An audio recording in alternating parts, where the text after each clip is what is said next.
وَأَصْحَابِكَ یا نور اللہ۔ میٹھے میٹھے اسلامی بھائیوں اور مدنی چینل کے ناظرین، سلسلہ ہے کھلے آنکھ صلی اللہ کہتے کہتے، اور اس میں ہم الحمدللہ آج کل روزانہ ایک خوبصورت واقعہ سنتے ہیں۔ آج کا واقعہ بڑا ہی عجیب و غریب ہے۔ نارملی جب ہم سفر پر جاتے ہیں تو ہماری خواہش ہوتی ہے کہ کوئی حسن اخلاق کا پیکر ہو، ساتھ دینے والا ہو، صحت مند ہمارے ساتھ اسلامی بھائی ساتھ ہو۔ عموماً بوڑھوں کو، معذوروں کو، کمزوروں کو اپنے ساتھ کوئی رکھنا پسند نہیں کرتا، مگر آج ایک بڑا عجیب و غریب واقعہ آپ نے سننا ہے کہ جس میں ایسے ہی کسی شخص سے ایک دوسرے شخص نے کنارہ کش ہونے کی کوشش کی، مگر جب بعد میں بھید کھلا، جب بعد میں پتہ چلا کہ جس سے میں دور ہٹ رہا تھا، جسے اپنے ساتھ رکھنے کے لیے تیار نہیں تھا، دراصل وہ کتنی بڑی ہستی ہیں۔ ماجرا کچھ یوں ہے کہ حضرت سیدنا ابو الحسین دراج علیہ رحمت اللہ الوہاب فرماتے ہیں کہ ایک سال میں اکیلا حج پر روانہ ہوا اور تیزی سے منزلیں طے کرتا ہوا قادسیہ جا پہنچا۔ وہاں ایک مسجد میں گیا تو میری نظر ایک مجزوم یعنی کوڑی شخص پر پڑی۔ اس نے مجھے سلام کیا اور کہا کہ اے ابو الحسین، کیا حج کا ارادہ ہے؟ اسے دیکھ کر مجھے بڑی کراہت محسوس ہوئی، گھن محسوس ہوئی، کیونکہ اس کے چہرے پر کوڑ کے داغ تھے۔ کہنے لگے، آپ نے بڑی بے رخی سے کہا ہاں میں حج پر جا رہا ہوں۔ تو وہ کہنے لگا کہ مجھے بھی ساتھ لے چلیے۔ تو میں نے دل میں کہا کہ یہ نئی مصیبت آن پڑی، میں تو کسی تندرست آدمی کو ساتھ لے جانا پسند نہیں کرتا، یہ بیمار اور کوڑھی شخص ہے، اس کو کیسے ساتھ لے جاؤں؟ کہتے میں نے صاف انکار کر دیا۔ اس نے لجاجت سے پھر عرض کی، آپ کی بڑی مہربانی ہوگی، مجھے بھی اپنے ساتھ لے لیجئے۔ مگر وہ کہتے ہیں کہ میں نے اسی کے سامنے خدا کی قسم اٹھا لی کہ میں اللہ کی قسم کہ میں تمہیں ہرگز اپنا رفیق سفر نہیں بناؤں گا۔ اس نے کہا، اے ابو الحسین، اللہ عز و جل کمزوروں کو ایسا نوازتا ہے کہ طاقتور بھی حیران ہو جاتے ہیں۔ میں نے کہا تم ٹھیک کہتے ہو، مگر میں تمہیں ساتھ نہیں رکھ سکتا۔ یعنی اس وقت بالکل بے رخی کا انداز اختیار کیا گیا۔ کہتے میں نے عصر کی نماز پڑھ کر دوبارہ سفر شروع کیا، رات بھر سفر کر کے صبح ایک بستی میں پہنچا تو حیرت انگیز طور پر وہی کوڑی شخص جس کو میں اپنے ساتھ نہیں رکھنا چاہتا تھا، وہ وہاں مجھ سے پہلے موجود تھا اور مجھے دیکھ کر سلام کیا اور کہا، اے ابو الحسین، اللہ عز و جل کمزوروں کو ایسا نوازتا ہے کہ طاقتور بھی حیران رہ جاتے ہیں۔ اس کی یہ بات سن کر کہتے ہیں مجھے عجیب و غریب خیال آنے لگے کہ یہ کون ہے۔ کہتے ہیں اب جناب میں وہاں سے روانہ ہوا، جب مقام کرعا پہنچا اور نماز پڑھنے کے لیے مسجد میں داخل ہوا، اپنے سے پہلے اسی شخص کو وہاں بیٹھا ہوا دیکھا۔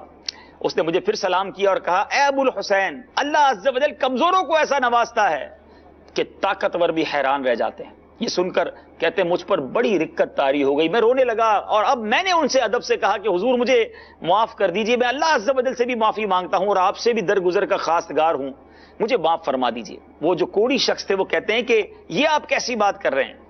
کہتے ہیں میں نے عرض کی کہ مجھ سے بڑی غلطی ہو گئی، میں نے آپ کے ساتھ سفر نہ کیا، برائے کرم مجھے معافی بھی دیجئے اور مجھے اپنا شریک سفر کر لیجئے۔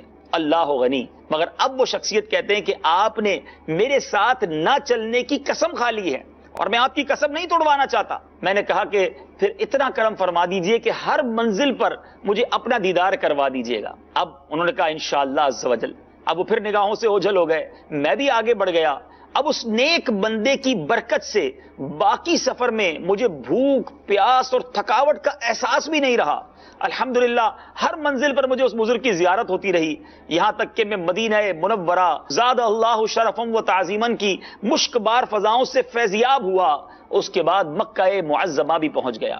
وہاں پر حضرت سیدنا ابو بکر قطانی اور حضرت سیدنا ابو الحسین رضی اللہ تعالیٰ عنہ سے ملاقات کا شرف حاصل ہوا۔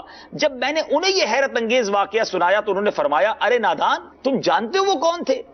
وہ حضرت سیدنا ابو جعفر مجزوم علیہ رحمہ تھے۔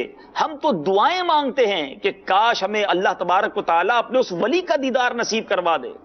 سنو، جب بھی تمہاری ان سے ملاقات ہو تو ہمیں ضرور بتانا۔ اب اشتیاق اور بڑھ گیا۔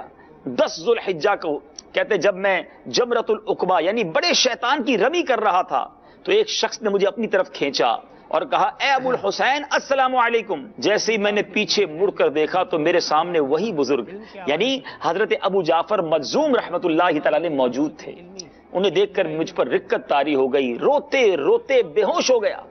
جب میرے حواس بحال ہوئے تو وہ تشریف لے جا چکے تھے۔ پھر آخری دن طواف رخصت کر کے مقام ابراہیم پر 2 رکعت نماز پڑھنے کے بعد میں نے جیسے ہی دعا کے لیے ہاتھ اٹھائے، اچانک کسی نے مجھے اپنی طرف کھینچا اور کہا کہ وہ حضرت ابو جعفر تھے اور کہا کہ اے ابو الحسین، گھبرانے یا شور مچانے کی ضرورت نہیں ہے، بے فکر رہیے۔ میں خاموش رہا اور میں نے بارگاہ خداوندی میں 3 دعائیں مانگی. انہوں نے ہر دعا پر آمین کہا. اس کے بعد وہ میری نظروں سے اوجھل ہو گئے اور دوبارہ نظر نہیں آئے. اب یہ حضرت کہتے ہیں کہ میں نے وہ 3 دعائیں کون سی مانگی؟ کہتے ہیں پہلے میں نے دعا مانگی، اے میرے پروردگار عز و جل میرے نزدیک فقر ایسا محبوب بنا دے کہ دنیا میں اس سے زیادہ کوئی شے مجھے پیاری نہ ہو. نمبر 2، مجھے ایسا نہ بنانا کہ میری کوئی رات اس حالت میں گزرے کہ میں نے صبح کے لیے کوئی چیز ذخیرہ کر کے رکھی ہو. پھر ایسا ہی ہوا، کئی سال گزر گئے، میں نے کوئی چیز اپنے پاس ذخیرہ کر کے نہ رکھی. اور تیسری دعا یہ تھی کہ اے میرے پروردگار عز و جل جب تو اپنے اولیاء کرام کو اپنے دیدار کی دولت عظمیٰ سے مشرف فرمائے تو مجھے بھی ان میں شامل فرما لینا. مجھے اپنے رب عز و جل سے پوری امید ہے کہ میری ان دعاؤں کو ضرور پورا فرمائے گا، کیونکہ ان پر ایک ولی کامل نے آمین کی مہر لگائی تھی. اللہ عز و جل کی ان پر رحمت ہو، ان کے صدقے ہماری مغفرت ہو. میٹھے میٹھے اسلامی بھائیوں، مدنی چینل کے ناظرین، اے خوش نصیب حاجیوں، سفر حج میں نہ جانے کون ہمارا رفیق ہو. بظاہر ہم اسے کمزور سمجھیں، غریب سمجھیں، بیمار سمجھیں، مگر ہم نہیں جانتے اللہ کی بارگاہ میں اس کا کیا مرتبہ ہے. ہمیں زندگی میں کبھی کسی کو حقیر نہیں جاننا چاہیے. اگر کوئی بیمار بھی ہے، کوئی خوبصورت نہیں ہے، کوئی معذور ہے، تو یہ اللہ نے اسے بنایا ہے. اور اگر میں صحت مند ہوں، میں خوبصورت ہوں، میں جناب طاقتور ہوں، یا میں بڑی آسانی سے سفر کر سکتا ہوں، تو یہ میرا کوئی کمال نہیں ہے، میرے رب نے مجھے یہ سعادتیں دی ہیں. کمزوروں کی مدد کیجئے، اللہ کے بندوں کی عزت کیجئے. کیا معلوم جو ہمارے نزدیک ایک غریب سا شخص ہے، پراگندہ بال ہے، میلے کچیلے کپڑے ہیں، کیا معلوم رب عز و جل کا کوئی ولی ہو. اللہ نے اولیاء کو اپنے بندوں میں چھپا کر رکھا ہے. اور سفر حج میں بالخصوص آپ کو ہر طرح کے لوگ ملیں گے. آپ کو کمزور بھی ملیں گے، معذور بھی ملیں گے، بوڑھے بھی ملیں گے، مختلف قوموں کے لوگ ملیں گے. ادب کیجئے گا، عزت دیجئے گا، احترام کیجئے گا، خوش دلی سے پیش آئیے گا، کیونکہ وہ سارے رب کے مہمان ہیں. اللہ کے مہمان کی خدمت کریں گے، کسی کی دعا لگ گئی، ہمارا بھی بیڑا پار ہو جائے گا. اللہ کریم مجھے اور آپ کو با ادب، با ذوق اور با شوق سفر نصیب فرمائے. مدنی چینل دیکھتے رہیے. اگلے سلسلے میں ایک اور خوبصورت واقعہ اللہ کے مہمانوں کے واقعات میں لے کر حاضر ہوں گے. آئیے چلتے ہیں سلسلے کی طرف. کھلے آنکھ صلی اللہ کہتے کہتے.